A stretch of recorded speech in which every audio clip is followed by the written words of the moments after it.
All right, we're live, and oh, it looks like we only had one viewer waiting for us to go live. Those are rookie numbers, subscribers. Y'all need to pick it up.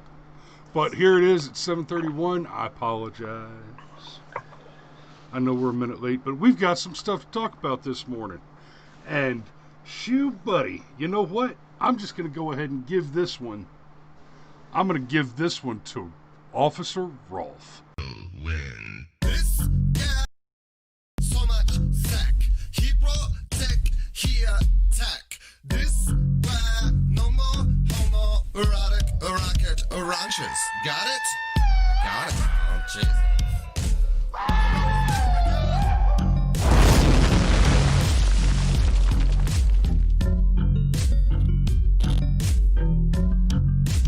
So much wang.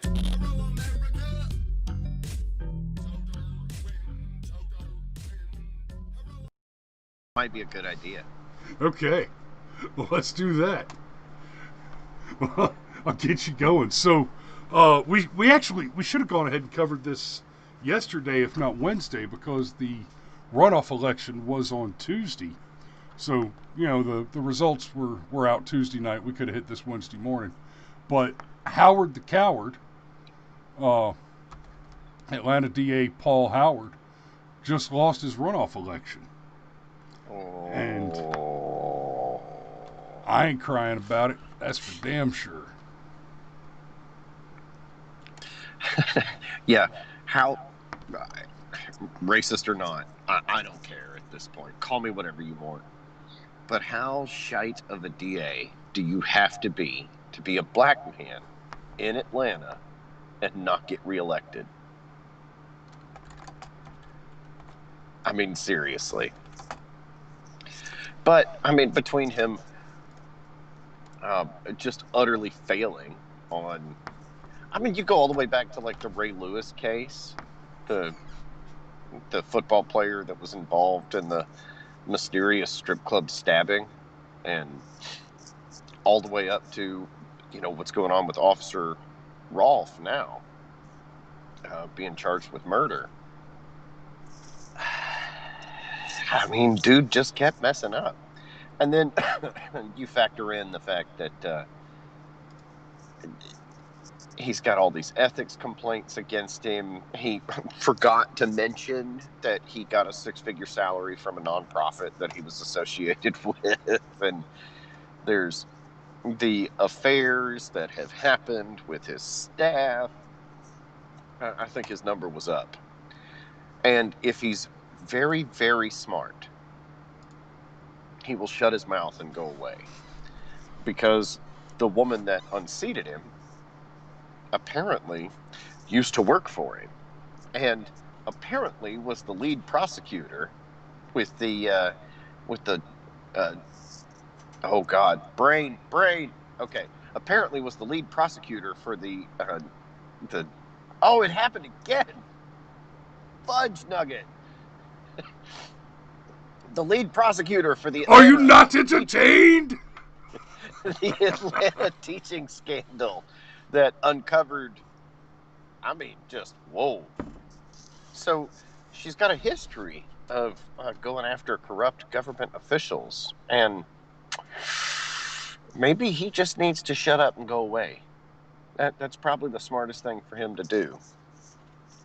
I think it's fair to say that the question is, and this sip of coffee is just for you, Danny. Love you. I think it's fair to say. You know, that looks like a cup we stole from Waffle House when we were kids. Which is interesting, because we've got a story. Go ahead. There's a couple of Waffle House stories. That's called teasing. I digress. But yeah, the smart thing for him to do is to just shut up and go away. And the question is, how long before the charges against the two cops involved in the Rayshard Brooks shooting get dropped? Now, there will be more riots, more protests, blah, blah, blah. But that's going to happen anyway. And I don't think when those charges are dropped, I don't think that's going to dissuade Rolfe from continuing with his lawsuit, because he's already filed suit. over wrongful termination, wrongful arrest. I don't know what the exact details of that suit are. I know part of it is that the the law and the policy as relates to how a police officer is terminated professionally, not just whether or not his arrest and charging were legit, but he's filed suit over how he was fired, and he's shown lots of part of that suit shows lots of evidence that there have been other officer involved shootings where the officer wasn't just immediately fired without an investigation, because you're supposed to do an investigation. And that investigation could have been a very, one could have conducted that investigation in the time it took to fire Rolfe by, for example, I don't know, watching the video of an inebriated armed felon firing a weapon at the officer. Yeah, this is one of the things you could argue that there's gray area in the George Floyd case, for example. But there ain't no gray area with this Rayshard Brooks situation. It's about as clear cut as it gets. Okay, to be clear, I was typing "Good Morning Sunshine" to Saint Michael of Cigarillo because he's joined us live this morning, and Steve Rodemeyer just happened to pop in "Morning Fellas" right before there. So let's just say that's for both of you boys. Morning, sugar. But yeah. the Rayshard Brooks case is clear cut. An inebriated felon who was out on some sort of COVID release, COVID-bation, got shit-faced, fell asleep in the drive-thru at a Wendy's, and then tried to shoot a cop. And, well, he got dead because he tried to shoot a cop. And I mean, I'm not even saying that it's never okay to shoot a cop. It's almost never okay, but the fact is, there are dirty cops out there, and it is possible that a person might find oneself in a situation where a dirty cop is about to murder you, and you defend yourself. But to be very, very clear, if you're the drunk felon that's firing a weapon at the police officer, one of the police officer's own weapons, no less. One of the police officer's own weapons. You're not that guy. You're not defending yourself. You're committing a felony. And we've talked about it on the show before several times, but part of how the law works, if you kill somebody while you're committing a felony, the circumstances that led to you killing them outside of the fact that you were committing the felony are not relevant to the murder charge. So, for example, if you're robbing a liquor store and Uncle Irving pulls out his shotgun, you don't get to shoot Uncle Irving and then claim self-defense. Uncle Irving was trying to defend himself and his property within the confines of the law, and then you murdered him. But you put him in the position that he had to defend himself before you defended yourself. So if you're committing a felony and you kill someone, that is murder, not self-defense. And you cannot use self-defense as an affirmative defense when you go to trial over that. And yes, he fought the law, and the law won. Well played, Michael. Well played.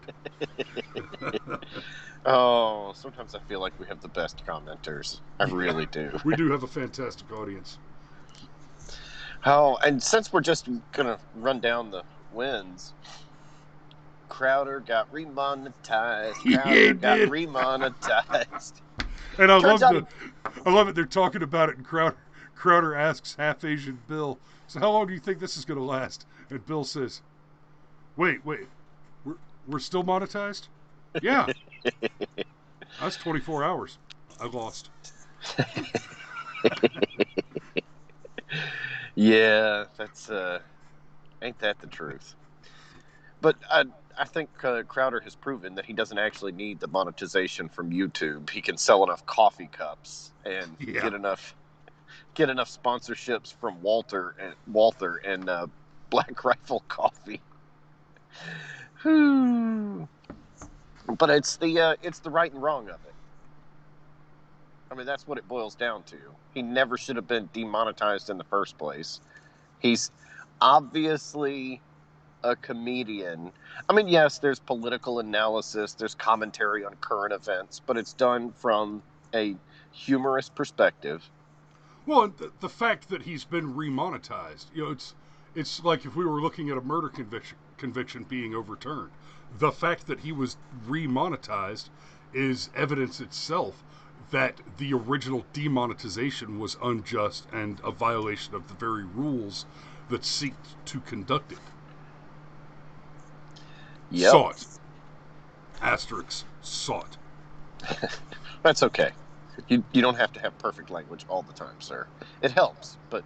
Oh, Steve asks the question, I wonder if it's a strong enough precedent to overturn others. It very well may be. I'm not a lawyer, per se. I'm a genius intelligence analyst. So, given what my particular skills and training are, I would say that, at a minimum, it's something that should be explored by every creator that has been demonetized. What the hell is happening? I don't know, but I'm definitely having connection issues on my end. Suddenly there's a news story playing in my ears. There we go. Shut up. I looked it up one time, and then I'm going to make a note.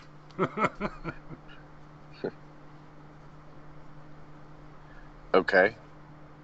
Dude, this is what they tune in for. Seeing you make notes on air. This is riveting television. Yeah, sir. but if I don't make the notes on air, then I won't remember to fix the things later. I won't think about this thing that just aggravated me until it aggravates me again. And the next time it aggravates me will almost certainly be while we're on air. Plus, they get to hear us, harass each other about it. Morning, Lindsay. How you doing, sugar? Hello. So, where were we? Howard the Coward. Yeah, y'all, it wasn't just his time to go. It has been his time to go. Long before he got it completely wrong. Long before long before he essentially confessed to being an active terrorist supporter by charging Rolfe, basically submitting to the, or not even submitting, engaging with the lynch mob that is Black Lives Matter. Long before any of that, this guy was as corrupt as the day is long. I mean, it's almost like he used to work for the former Atlanta mayor, the one before the current corrupt Atlanta mayor, Kasim Reed. Kasim Reed, yeah, that crook. It's almost like he's part of the same family, just like Miss Black Girl Magic. So yeah, I mean, Atlanta's a big city. It's maybe not as corrupt as Chicago. Maybe. But I mean, it seems to be a thing, though. Big city, corrupt politicians, baby. And to be fair, big city corrupt Democrats. Yeah, I was about to amend the statement, but I'm sure there's corrupt politicians everywhere. And it's a I don't discount that they're corrupt Republicans. In fact, I'm happy to show evidence to prove that point. But the fact of the matter is that the vast majority of large cities in this country and around the world, I mean, they're controlled by the left. Are controlled by corrupt machine politician leftists. Yep. And it's horrifying. So, it is technically Firearms Friday. Did you... I did. And, just let me say this one last thing about large cities and Democrats. I know that I've got nerds in my audience. You might not all be nerdy enough to get the reference. But you should regard large cities as the Zerg. When you see a large city, you should understand it to be the Zerg's creep. So in the video game StarCraft, one of the races that you can play as, and that is usually the villain race in the game, are the Zerg. And it's a real-time strategy game. The Zerg build their structures only on land that has already been corrupted. And when they build structures on corrupted land, the corruption, which is called the creep, expands. That is how large cities work. That is how metropolitan life works. It corrupts and despoils the world around it.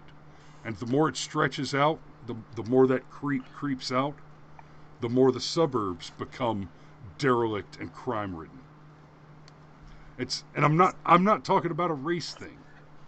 I'm talking about the effect of corrupt Democrat policy and, sacrificing children to Moloch that the big cities have on the surrounding territory. They creep, they corrupt, they destroy. They're filth. All right. So. And they have shitty gun policies most of the time. Yeah, they do. So, this one is not a DRT. And I would normally not bring in a story on a Firearms Friday that's not a DRT unless I just can't find a DRT. But there's something very near and dear to my heart here. And God, I wish Leviathan St. John was watching this morning. Sure is a pity that he's not. Customer confronts suspects with gun at Columbia Waffle House. Shots fired. So, the remainder of this episode is dedicated to Leviathan St. John. Customer confronts suspect with gun at Columbia Waffle House. Shots fired. This happened, it was published today's 14th. So this happened earlier this week. Tuesday. Happened during the election. Awesome. Around midnight. So, Richland County deputies say 2 suspects have been arrested in an early morning attempted armed robbery of a Columbia Waffle House. Officers charged 19-year-old Jamal Ford and 22-year-old Kenji Yates with attempted armed robbery. Investigators say it happened around midnight on Tuesday, August 11th, at the Waffle House located on 2345 Broad River Road. Wow, really? 2345? I was about to say. According Did they to get officials. to pick it? Oh, whoever wrote this article spelled charged CAHRGED. So it's not as if this was aggressively specced out. According to the officials, the suspects walked into the business, pointed guns at the cook, and demanded money. Deputies say one customer in the restaurant, who is also a licensed gun owner, confronted the suspects. Gunfire was exchanged in the restaurant, and the suspects ran away without any money.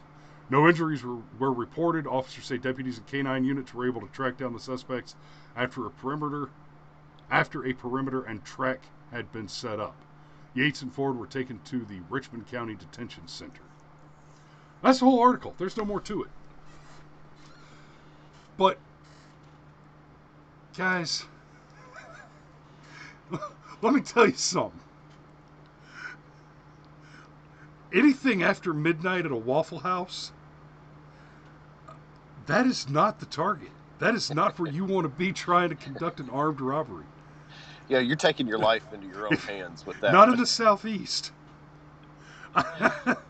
I have been present at a Waffle House for, I think, 3 armed robberies. That was a long time ago. But like when we were kids, Waffle House was the place, man, because you could get a cup of coffee and some hash browns, a slice of pie, and more importantly, they had a cigarette machine that nobody was carding you at. And They're just you old could enough to smoke drive, inside. and you could smoke inside. Um, Boy, that's one of those things our kids are going to be baffled by. Wait a minute, restaurants used to have an indoor smoking section? yep. Yeah, they did. And this is a whole nother topic. It's not even a show worth doing anymore, really. But just an aside on that, when everybody went to non-smoking sections, to just no smoking in restaurants, Georgia was one of the last states to capitulate to the commies. I haven't really missed the smoking section, except for a very few specific occasions. But especially now that I've got kids, I'd never be sitting in the smoking section anyway. And of course, now that COVID's happening, there are no more restaurants. But yeah, that's something our kids are going to be amazed about. You mean you used to could go somewhere and just order dinner, and you didn't have to wash the dishes? Yeah, it was a magical time called before. But we'd sit in the Waffle House. I'd do my homework in the Waffle House. I'd go there after I got off of work and knock out my homework, read a book, and play cards. And Lunch money. It was lunch money. Yes, the deepest cuts. I used to go into the Waffle House across the street from the barbecue joint where I worked. I'd get off work where I'd been butchering and washing dishes and cooking and just all the back of the house restaurant shit. I'd go across the street to the Waffle House. Dishes? Yes. Oh, barbecue joint. They're slow roasted artisan plates, artisan platters. I'd go to the Waffle House across the street, and I'd wash the dishes from their dinner rush, and the manager would buy me dinner.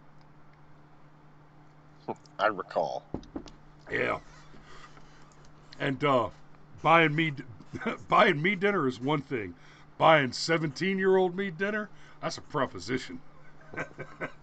No, it was just a slab of meat with 4 eggs, a double portion of hash browns. And a slice of pie and a Coca-Cola and a cup of hot coffee every time. Yes, sir. So, yeah, I mean, the Waffle House, the 3 robberies I witnessed, one of them involved a guy who was wearing, I shit you not, and I didn't even notice the guy. He walked up right next to me. I was typing. I was writing a document, sitting there typing on the laptop, and this guy comes up and he's standing right next to me, and hand to God, he's wearing tennis shoes, a Easter bunny mask, like a cheap plastic Easter bunny mask, and briefs, tiny, tight little briefs. That's it. He comes in and he demands a to-go cup of coffee and all the money in a bag. No weapon.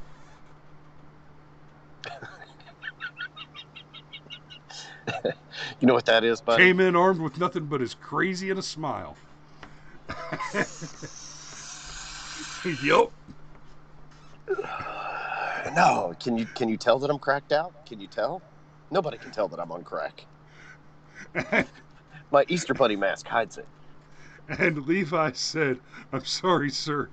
I cannot offer you any service without a shirt or pants."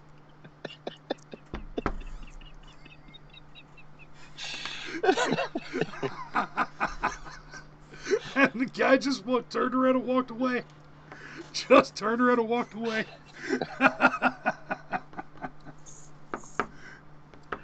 Ooh. Well, buddy, I hate to call it, make it a short show, but I gotta go do the things. It's okay. I understand.